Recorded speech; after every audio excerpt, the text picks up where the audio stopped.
जो मनुष्य किसी अच्छे काम में लगा हुआ होता है, आने वाले समय में उसका अंत कभी बुरा नहीं होता है। मनुष्य अपने 3 प्रमुख कृतियों द्वारा नरक के द्वार पर पहुंचता है। वे तीनों कृतियां काम, क्रोध और लोभ है। मनुष्य का समस्त निर्माण उसके विश्वास के फलस्वरूप होता है। जैसा वो सोचता है उसी के अनुरूप वह बनता है। परिवर्तन उस संसार का नियम है। एक नजर में तुम असीम संपत्ति के मालिक बन सकते हो, दूसरी नजर में तुम दरिद्र बन सकते हो। इस इंसान के रूप में इस धरती पर तुम्हारा कुछ कर्तव्य है। अनिर्वाय रूप से अपने कर्तव्य को निभाओ। किसी से सच्चा प्रेम होना शुद्धता और दिव्यता का प्रतीक है। जो कुछ भी हुआ है उसमें तेरा कोई योगदान नहीं है, इसलिए तुम्हारी सारी परेशानियां व्यर्थ है। हर चीज की शुरुआत मुझसे होती है और खत्म भी मुझ पर आकर ही होती है। इंद्रिय से मिलने वाला सुख सच्चा नहीं होता। इंद्रियों का सुख पहले तुमको अमृत की मिठास देगा, लेकिन बाद में तुम्हारा विनाश कर देगा। तुम अपने जीवन को सार्थक बना सकते हो, लेकिन इसके लिए तुम्हें मेरी शरण में आना पड़ेगा।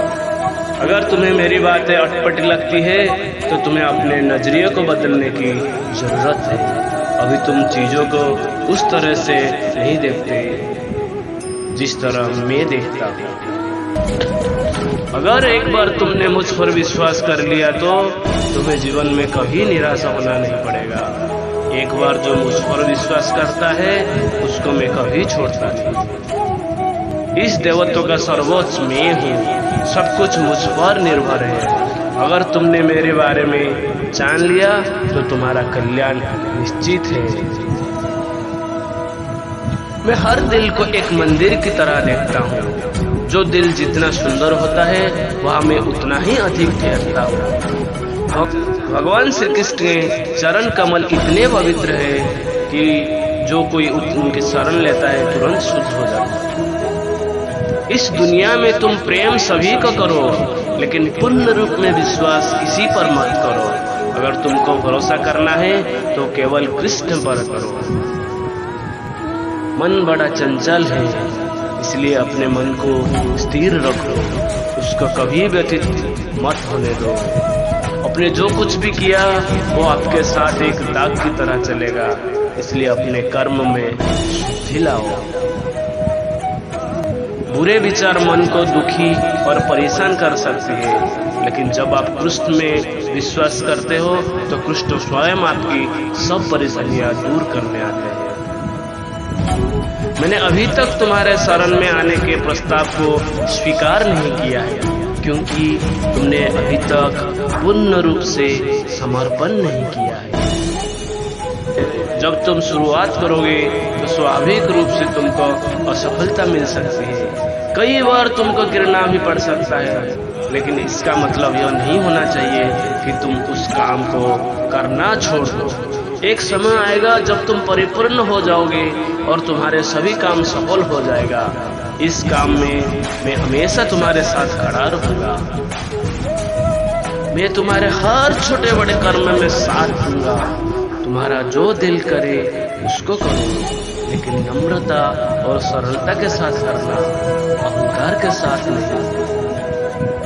एक उपहार तब शुद्ध होता है जब उसका सच्चे दिल से सही व्यक्ति को सही समय पर दिया जाता है और बदले में कोई दूसरी उम्मीद नहीं करते।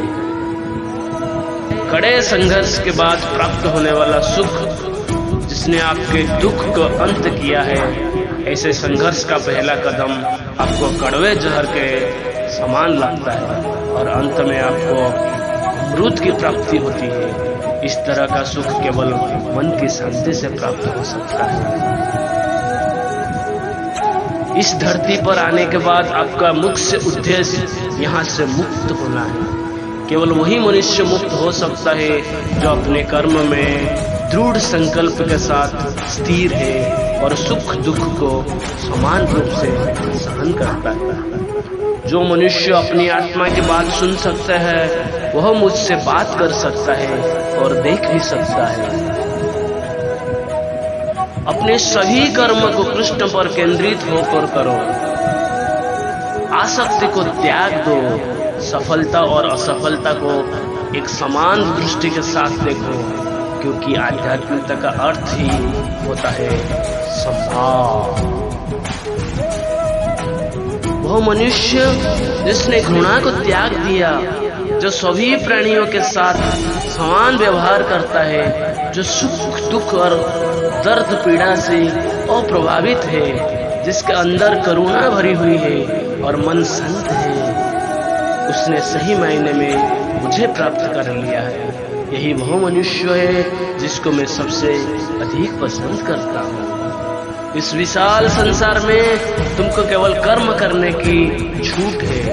इसके अतिरिक्त फल की इच्छा और स्वार्थ सब निरर्थक है।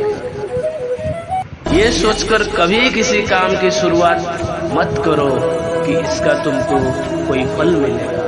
बिना किसी लालसा के कर्म करो। जो आदमी मुझे हर चीज में देखता है और मेरे होने के एहसास को अनुभव करता है, वह मेरा सच्चा भक्त है। ऐसे भक्त से मुझे प्रेम है। इंद्रियों का काम ही है भटकना। जब कोई मनुष्य अपना मन उनके पीछे छोड़ देता है तो समझ लीजिए कि उसने छेद वाली नाव में सवारी शुरू कर दी है, जिसका डूबना तय है। ऐसा कोई नहीं है जिसका सदियों से अस्तित्व है, और ना ही ऐसा कोई है जिसका सदियों बाद अस्तित्व रहेगा। यहाँ कुछ स्थायी नहीं है।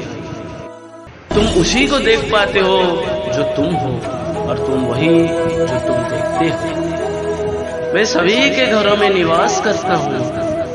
मेरी ऊर्जा सभी जगह समान रूप से वितरित है।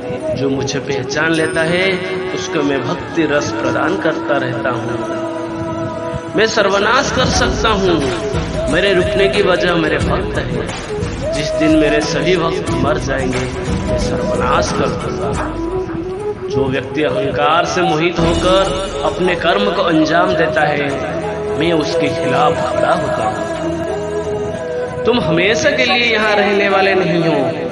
तुम्हारा जीवन बहुत सीमित है। जो मनुष्य यहाँ आता है वह अपनी क्षमता को तलाशने के लिए आगे बढ़ता है।